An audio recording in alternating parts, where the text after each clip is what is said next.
স্বৈরাচার হাসিনা সরকার দেশটাকে লুণ্ঠন করে ফকির বানিয়ে ফেলেছে। আসন্ন এই নির্বাচন অত্যন্ত গুরুত্বপূর্ণ।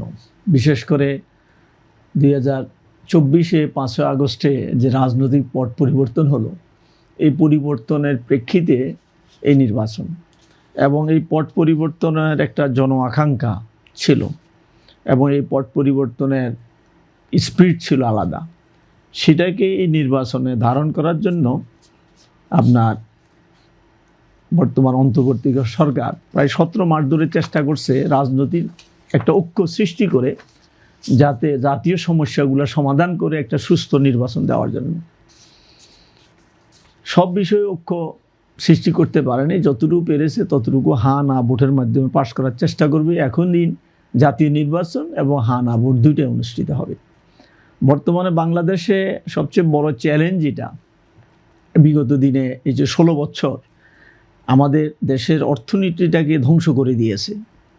স্বৈরাচার হাসিনা সরকার দেশটাকে লুণ্ঠন করে ফকির বানিয়ে ফেলেছে। করোনা বা যে কোনো ভাইরাসের এগেইনস্টে ফাইট মানি ব্যাকট্রলের লেফট রাইট।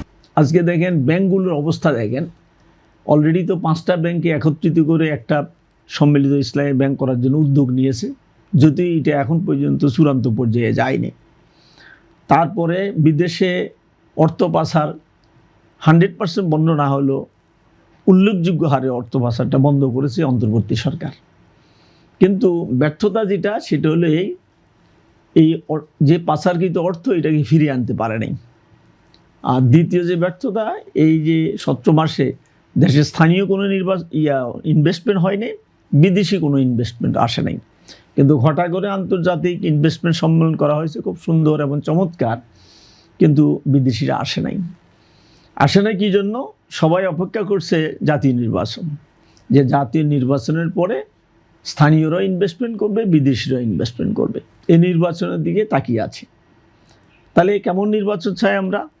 নির্বাচনটা এমন হতে হবে যে নির্বাচনটা স্বতঃস্ফূর্তভাবে মানুষ ভোট কেন্দ্রে গিয়ে লাইনে দাঁড়িয়ে তার ইচ্ছা মতো ভোট দিতে পারে, সেই পরিবেশ থাকতে হবে। এবং এটা নির্ভর করবে রাজনৈতিক দলগুলোর উপর।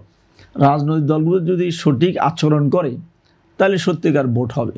আর যদি রাজনৈতিক দলগুলো সঠিক আচরণ না করে তাহলে ভোট নিয়ে প্রশ্ন দেখা দিবে।